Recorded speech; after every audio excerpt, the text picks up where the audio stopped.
जय सेवा जाए बड़ा देवे सुमारियो, संजा सवेरे पूजा रे करियो। सभी सगाजनों को मेरी ओर से सेवा सेवा सेवा जोहार। आप सभी सगाजनों का आपके अपने चैनल आओ गोंडवाना को जाने में हार्दिक स्वागत है। तो सगा साथियों, आज हम इस वीडियो में महुआ के फूल के बारे में विस्तृत रूप से जानेंगे। यह जानने का प्रयास करेंगे कि आखिर हमारी पैन शक्तियों में महुआ का फूल ही क्यों चढ़ाते हैं। तो जानकारी बहुत ही रोचक होगी और मैं इसके दोनों पहलुओं को ही रखूंगा, यानी कि हमारे पैन शक्तियों में क्यों चढ़ाते हैं व इसके सेवन से हमें किस प्रकार के फायदे होते हैं। तो जानकारी बहुत ही इंटरेस्टिंग है।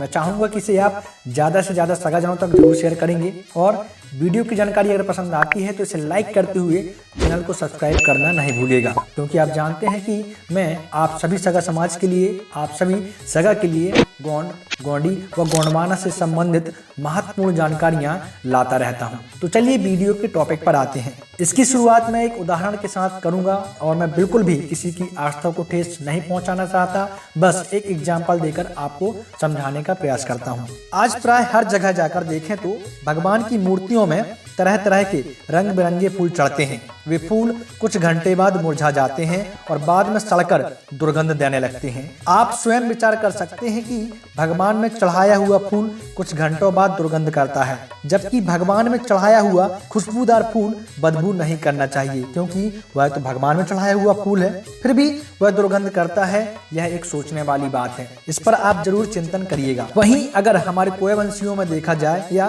गोंडवाना के गोंडियन सगा समाज अपने देवी देवताओं में महुआ का फूल चढ़ाते हैं, क्योंकि महुआ एक एक बूंद के समान आकाश से अमृत बनकर इस धरती पर टपकता है और लोग एक एक करके उसे बीनते हैं, सुखाते हैं और सील बंद करके सालों साल रखते हैं।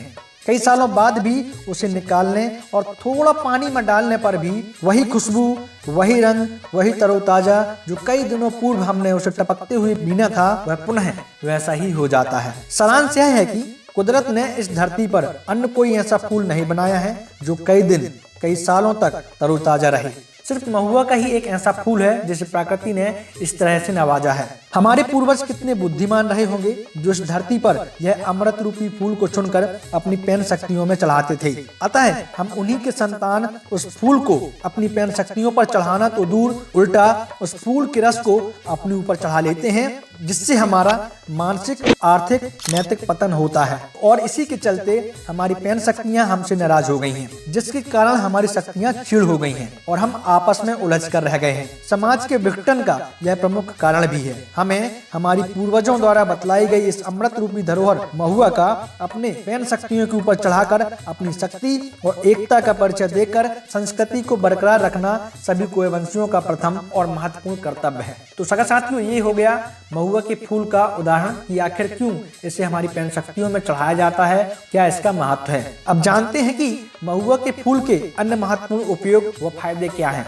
महुआ का फूल स्वास्थ्य वर्धक, बलवर्धक, पाचक व उम्र बढ़ाने वाला एक कंप्लीट टॉनिक है। महुआ का फूल स्वास्थ्य वर्धक पौष्टिक आहार है। महुआ के फूल का पकवान खाते हैं, इससे खून भी साफ रहता है। महुआ के फूल का लाटा खाने से दांत मजबूत रहते हैं तथा पाचन संबंधी कोई भी बीमारी नहीं होती है, पाचन अंग स्वस्थ रहता है। प्राचीन काल में हमारे पूर्वज महुआ के फूल की रोटी व लाटा खाकर अपना जीवन चलाते थे। कमजोरी होने पर डॉक्टर जो टॉनिक देता है उसमें 90% अल्कोहल यानी महुआ के फूल का अर्क होता है। 2-4 मुट्ठी महुआ के फूल को भूसा के साथ हर रोज अपने कमाऊ देने वाले बैल को खिलाने से बैल या भैंसा में कभी कमजोरी नहीं आती है। महुआ से जो गोंद निकलती है उसे घर की कोठी, डोली के अन्न को नुकसान करने वाले चूहों को फंसाते हैं तथा चिड़िया फंसाने के काम में भी यह आता है। महुआ के फल के बाद जो गुल्ली होती है उसकी फल्ली से तेल निकालकर घर का उपयोग करते थे, लेकिन आज ये सब नहीं होता, इसलिए महंगाई बढ़ी है और बाजार हम पर हावी भी है। महुआ की लकड़ी का कोयला में बहुत ताप होता है, लोहा जल्दी गलता है।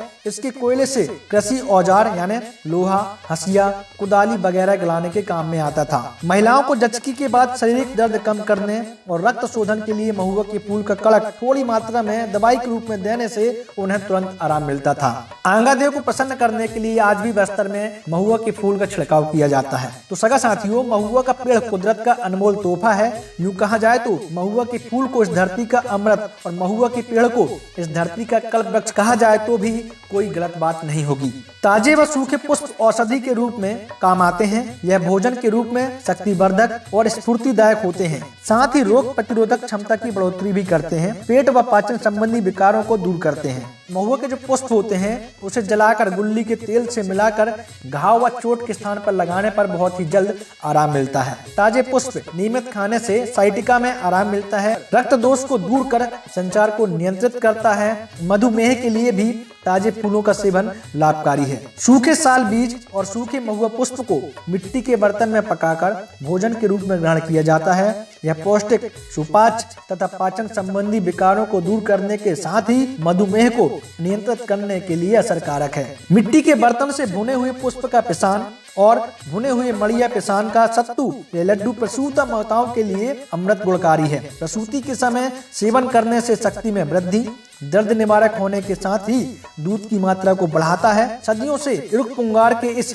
औषधीय गुण के ज्ञान और विश्वास के कारण आज भी कोयतूरों की अधिकतर माताएं घर में ही प्रसूति कराना पसंद करती हैं। तो सगा साथियों, ये रहा महुआ की विशेषता, यानी कि महुआ का फूल ही क्यों हमारी पेड़ शक्तियों में चढ़ाया जाता है व इसके औषधि गुण या लाभ क्या क्या हैं। आशा करता हूं कि महुआ का आप आज से और अभी से सही इस्तेमाल करेंगे और इस जानकारी को ज्यादा से ज्यादा शेयर भी करेंगे। आशा करता हूं कि वीडियो की यह जानकारी आपको पसंद आएगी। मिलते हैं फिर अगले वीडियो में एक नई जानकारी के साथ। तब तक के लिए आप सभी को मेरी ओर से सेवा जोहार।